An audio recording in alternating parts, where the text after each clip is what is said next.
我是在地新闻，继续来看云林土库国小月港分校，把这个水牛牵入去校园，让6年的100个学生上一课活跳跳的自然课。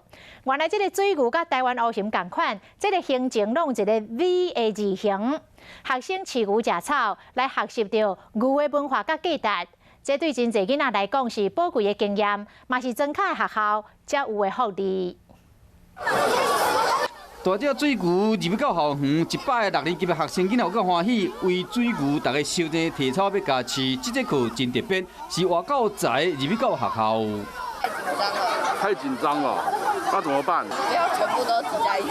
都市内面看袂到的学校看会到，除了饲水牛，学生囡仔嘛咧学要安怎认捌水牛，就讲水牛形坎只有 V 字形，甲台湾乌熊同款，还佫有。所以牛没有手怎么办啊？第3个怎么解决？